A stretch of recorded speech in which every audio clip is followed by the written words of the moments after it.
Assalamualaikum warahmatullahi wabarakatuh. Kami dari kelompok 2 izin menjelaskan materi tentang pengukuran beban kerja mental secara psikologis, yang dimana kelompok ini terdiri dari saya sendiri, Tegar Mega Pratama, Daud Aji Firdaus, Ahmad Baihaqi, Suranto Mayau, dan M. Adit Pratama. Ya, di sini ada beban kerja. Beban yang dialami seorang pekerja dapat berupa beban fisik, beban mental atau psikologis, dan yang ketiga itu beban sosial atau moral yang timbul dari lingkungan kerjanya.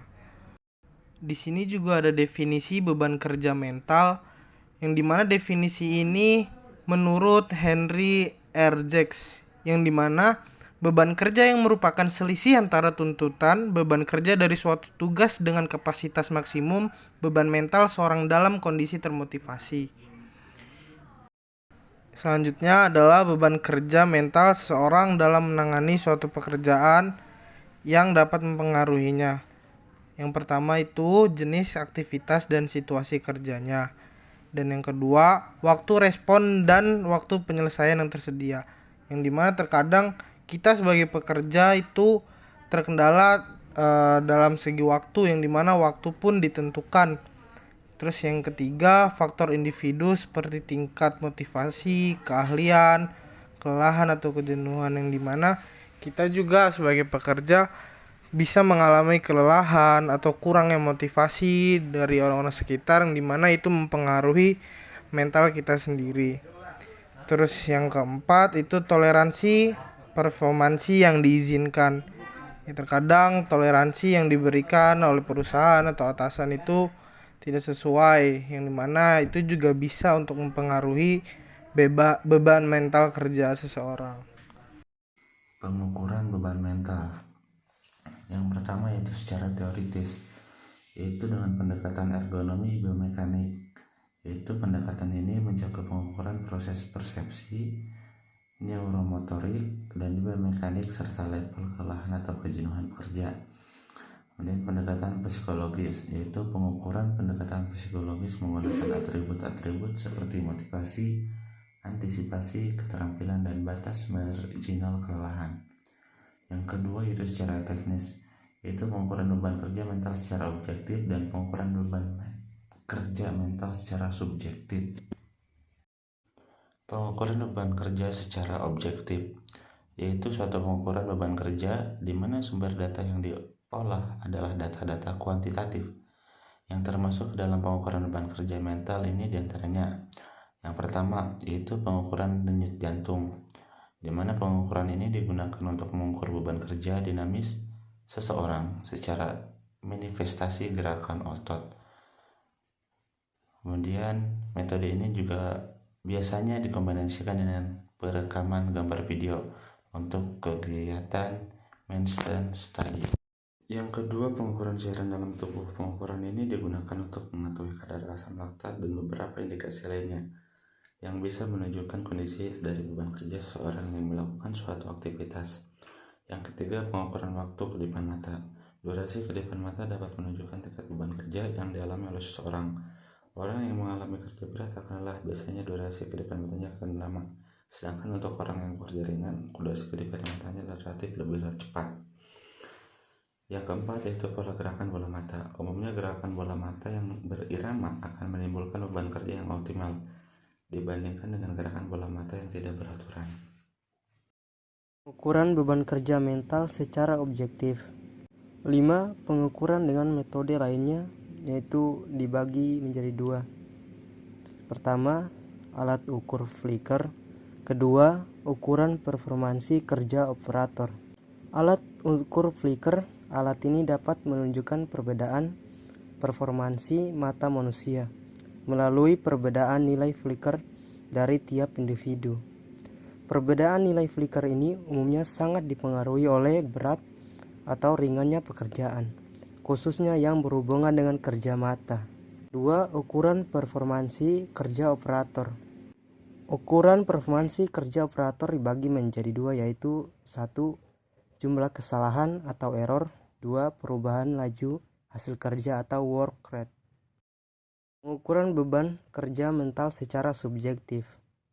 Pertama yaitu pengukuran beban kerja di mana sumber data yang diolah adalah data yang bersifat kualitatif.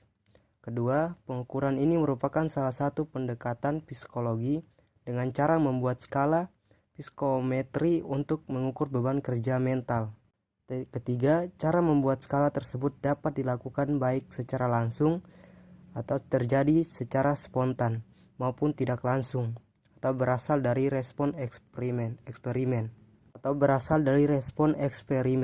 Keempat, metode pengukuran digunakan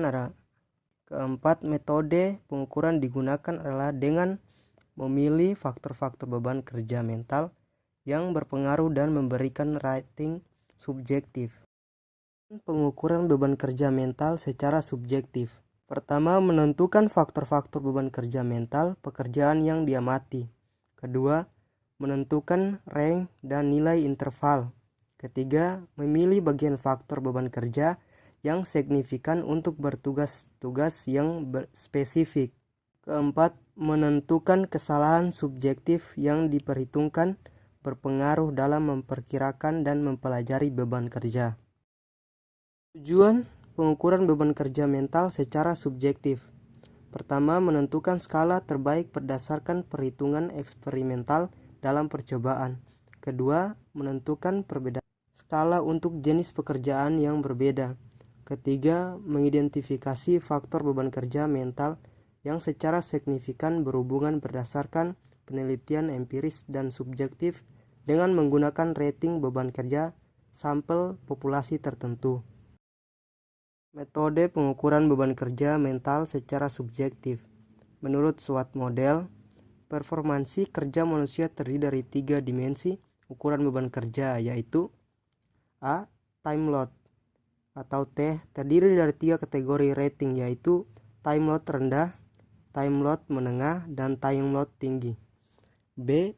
Mental effort load yang terdiri dari 3 kategori, yaitu mental effort rendah, mental effort menengah, dan mental effort tinggi.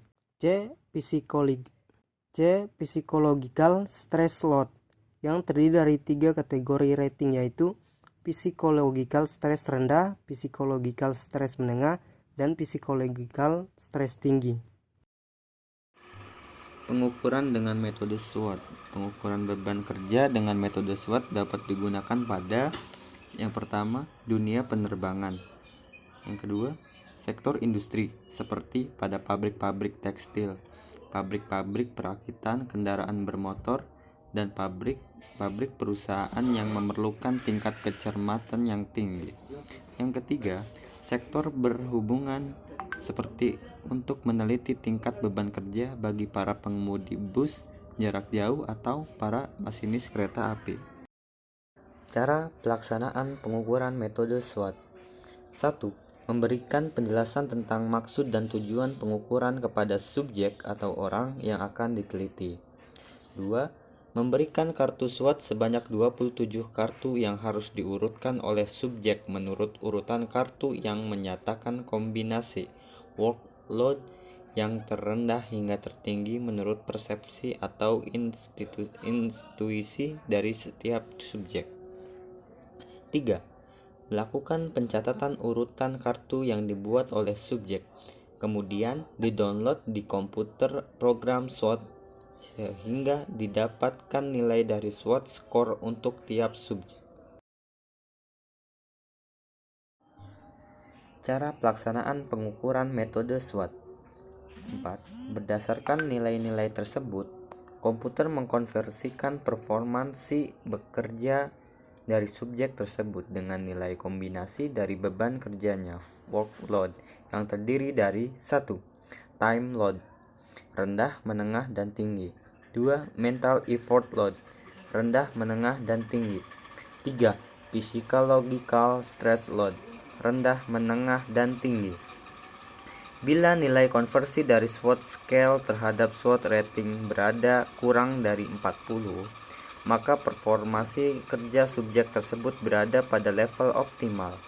Bila SWOT ratingnya berada antara 40 sampai 100, maka beban kerjanya workload tinggi. Artinya, Subjek pada saat itu tidak bisa diberikan jenis pekerjaan tambahan lain. Yang kelima, mengakses pekerjaan kepada subjek. Kemudian ditanyakan apakah pekerjaan yang sedang dilakukan pada saat tersebut beban kerjanya kombinasi dari team load, mental effort, dan stress load. Dikategorikan sebagai pekerjaan dengan beban kerja rendah, menengah, atau tinggi menurut yang bersangkutan. Yang keenam, ulangi kembali langkah 4 untuk melihat apakah pekerjaan tersebut termasuk ke dalam kategori beban kerja rendah atau beban kerja tinggi, sehingga dapat diantisipasi langkah selanjutnya. Ya, terima kasih. Mungkin itu penjelasan dari kelompok kami. Kurang lebihnya mohon maaf. Wassalamualaikum warahmatullahi wabarakatuh.